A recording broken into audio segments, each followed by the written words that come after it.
Back again at the Moon Tower Saloon, we are exploring some of my favorite unbustable riddles, and this one, I want to make it very precise. I want to make sure I say it exactly right. This is from the Book of Riddles by Mazza and Lhullier, and I'm going to read this verbatim because I want to make sure we get this right. You're on your way to a tournament, and you meet 6 knights, each accompanied by 6 squires. Each squire leads 2 horses by the reins, and on each horse are seated 2 young children. How many people and animals are going to the tournament? I feel like this is a classic. Yeah? Like this is the women and their children and the bags of cats. It's like I didn't know that women, children, and bags of cats was the thing, but that's okay, so, today I learned. Okay, so maybe I've heard this riddle before, no, but this is great. You're headed to the tournament. They're not necessarily headed to the tournament, so the answer is 1. It's me. Ladies and gentlemen, the shortest episode of Scam Nation ever. Well done! That's nice. Exactly right. I got a beer now, right? Yeah. So given that you're 100% right, it seems like the only thing we have to do now is make sure that the episode's not a minute and a half long. So I'll tell you what, we'll fill the rest. Hey guys, I do a comedy podcast. It's called Night Attack. You should watch it. It's pretty fun. Take a look. All right. We got our first letter here from Lucinda. Lucinda writes, "Hey fellows, don't let up on the magic talk. I had nothing to do with magic until getting into Night Attack, and I could listen to you guys nerd out about it forever. I still have nothing to do with magic also, except wishing I knew some tricks that were easy to practice while waiting in line or waiting for concerts to start. Do you have any recommendations? Also, why are there no famous female magicians? Do you need one? Should I start practicing? Thanks, and congrats on the album, Lucinda." Man, this is actually, there's 2 vectors of discussion here, Justin, because before the internet, there was only one way to know anything about magic or talk about magic, and that was to go to magic clubs. In the 1990s, you had to go to a Furs cafeteria in a dying mall and join a bunch of 40-year-old males and their spouses to hear about the double lift.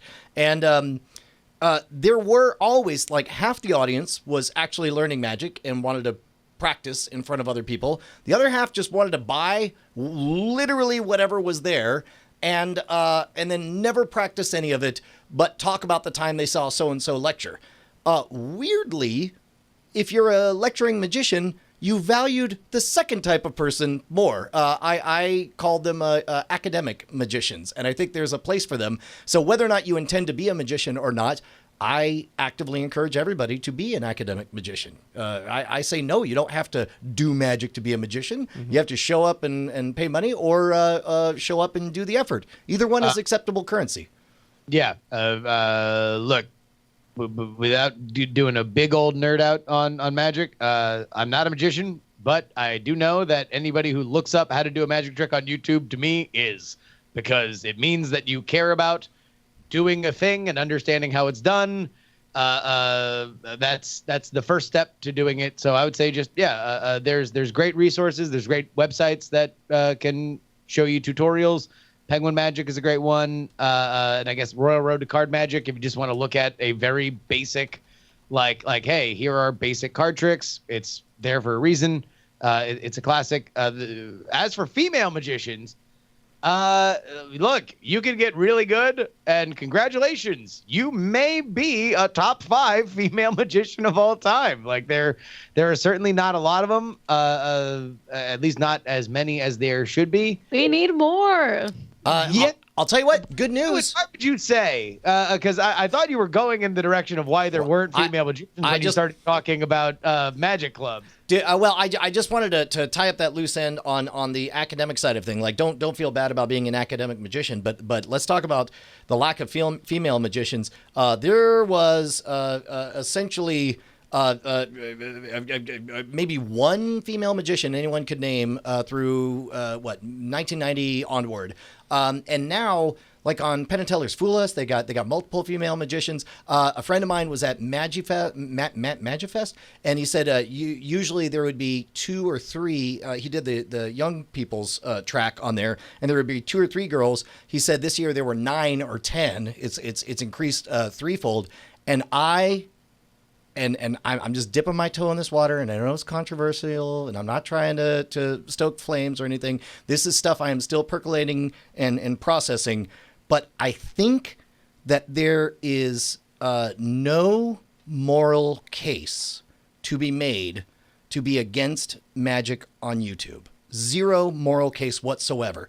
Because we have seen, since magic came to YouTube, we have seen an abundance of people who never had the economic privilege to get into magic, who never had the sociological privilege to get into magic. Up until magic was on the internet, the only way to learn magic was go to a dying cafeteria and have a bunch of middle-aged men explain to the young boy the importance of keeping a secret. And as a result, there are, look, the first time I had a magic mentor of mine get arrested for pedophilia, it was a real wowie zowie. What can you do in this crazy world?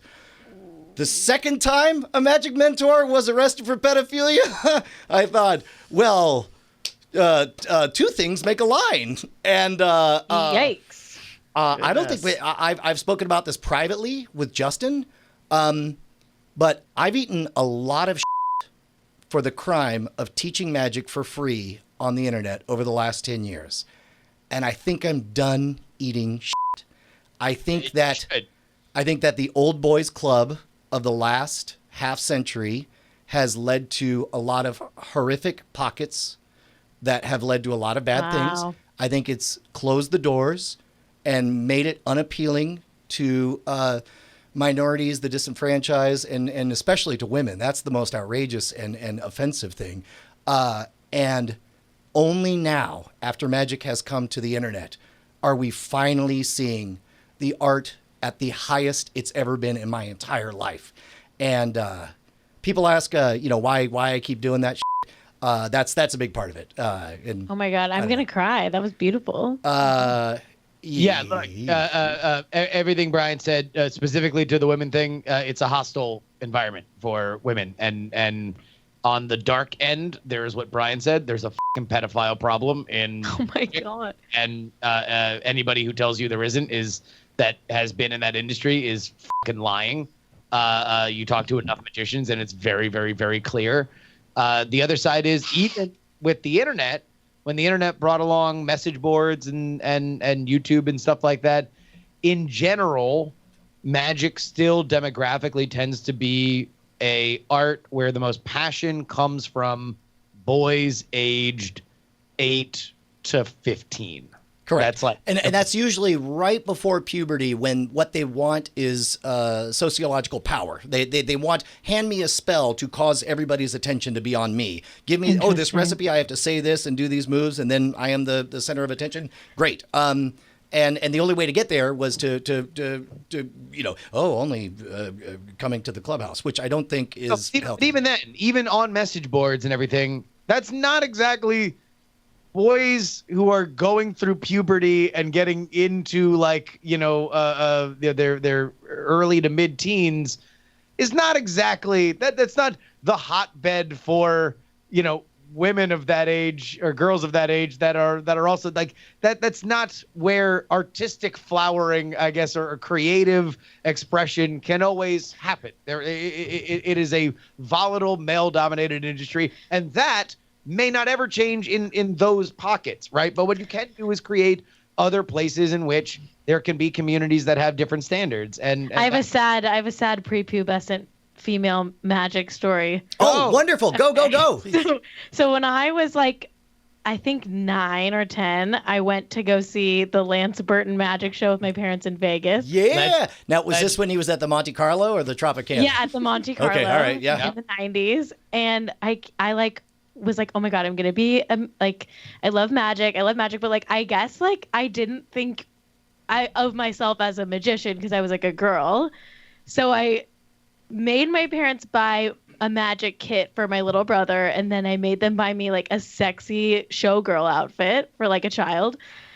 And then I would I would teach my little brother all the magic tricks in the magic set. And you needed to train a magician so that you could be the assistant. Oh, that's horrible. So that's awful. No, I mean, also accurate for what my whole life magic has been until thank you, the internets. Yeah, it's crazy. It's really, I had oh my God, wow. Being a little girl is hard. and also it's stuck, doing all the dance steps backwards in heels. You had to do all the dance steps while educating a dummy to. Hello, I did the choreo. I looked amazing. I had feathers and gold lame on my outfit, and I choreographed all the magic. It was great. It was great. That's awesome. And here's that is a thing that I do think. It's like, hey, look, there's a lot of girls that get into it that are excited by magic for the same reason that boys are. It's just that the culture tilted toward boys, and therefore all the places that were built to teach kids or to have that exchange of ideas became male dominated.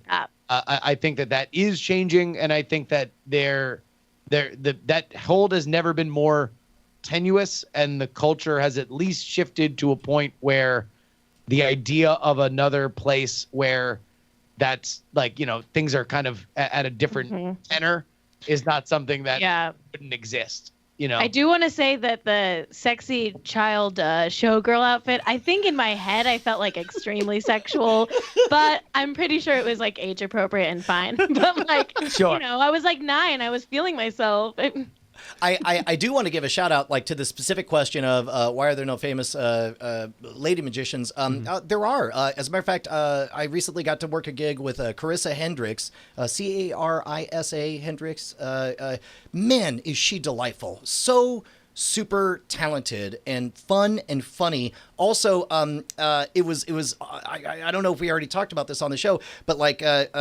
The exact, like, within a year of me putting out the Professional's Guide to Fire Eating, she put out the DVD, How to Eat Fire. So for almost 20 years, whenever you go to Amazon and type in fire eating, it says customers usually buy these 2 things. And to get to meet her and the two of us sort of improvised a little bit of, a fire eating jam session, it was utterly delightful. And I as fast as I can, I'm working to get her down to Austin so that we could do some stuff on Scam Nation. And by the way, in the chat, Billy Kidd is a famous female magician. Kirsten Lambert is a young female magician that is awesome. They've been on TV. They've done amazing stuff. There are plenty of those. There are plenty of female magicians out there. But man, to me, the parody in magic, both in creativity and everything else, is stand-up comedy. There was a time in which magicians and stand-up comics worked the same venues. They were at the same level of fame, and one art went one way and one art went the other way. I'll leave it up to you to decide which one evolved in a more profitable, successful, and exciting way, and which one kind of started to put itself in mothballs. But I think that there are way more female stand-up comics than there are female magicians that are household names, and I think that should change.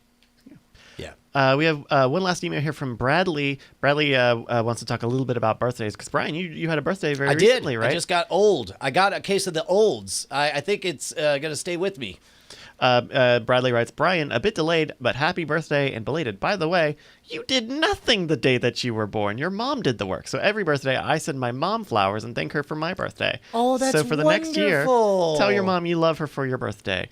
Just my 2 cents. Also, congratulations on the album. Copy number 3 is my favorite. Thank you, DIAF Bradley Martin. Thank you, Bradley. Kiss ass, whatever. No, Bradley's my favorite. He's the best of all of them. Yeah, whatever. You just gave him what he wanted. I'll send my mom flowers when she can download my album correctly.